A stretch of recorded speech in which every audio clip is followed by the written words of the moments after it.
Back to leucine. Leucine is one of those interesting amino acids. We know it's essential. And from an aging standpoint, in terms of maintaining our muscle mass, our lean muscle mass, leucine is important because it triggers mTOR. But also then in the longevity circles, you read and you hear conversation about how leucine also triggers mTOR in unwanted cellular growth. And we look at increasing the risk of cancers and those types of things. How do you address the balance between the importance of leucine for maintaining muscle mass as we age and countering that with the role that leucine can play in decreasing our longevity? Yeah, so leucine is a very important amino acid when it comes to, like I said, triggering that muscle protein synthesis and maintaining muscle mass and also building muscle mass. I think the benefits outweigh the cons with that one. I think there's a lot of other drivers when it comes to driving things like cancer and chronic inflammation that contribute more so to that stage versus actually leucine itself. So I think that we put a lot of weight on leucine and saying that it's responsible for these diseases when I just don't think that it's necessarily the culprit. It's the other stuff that other people are incorporating into their food, or it's their lifestyle, or it's this chronic stress, sleep deprivation, exposure to different toxins. I think all that has way more weight on our health outcomes than actually leucine itself. And also I think the benefits outweigh the risk. I mean, when we want muscle mass. Muscle mass helps prevent things like diabetes and hypertension, heart disease, all those things. Muscle is really a key component to longevity. And I think supporting muscle mass is going to ultimately improve your quality of life a lot more than if we were to cut it out of our diet and decrease our muscle mass in order to hopefully prevent something like tumor growth. So the lifestyle and leucine is probably a much more important approach to longevity than cutting leucine and trying to counter all the things that might counter mTOR in our bodies.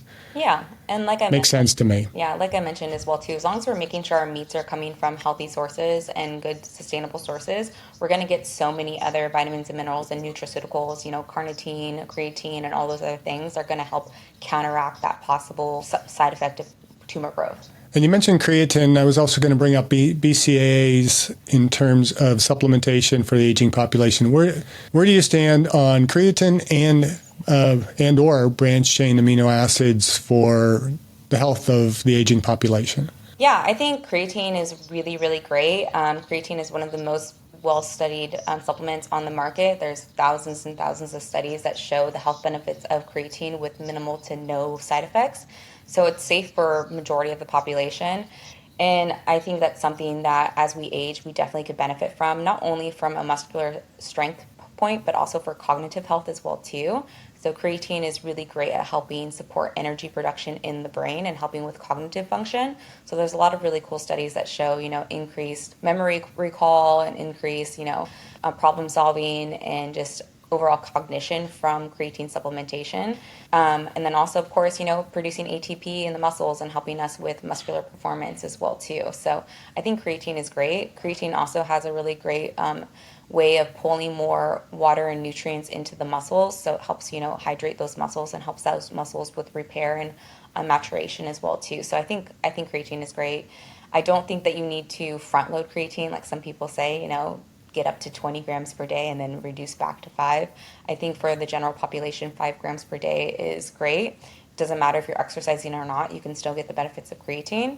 And then there are some studies that are coming out that actually for cognitive health, increasing it up to 10 grams per day might be more beneficial as well too.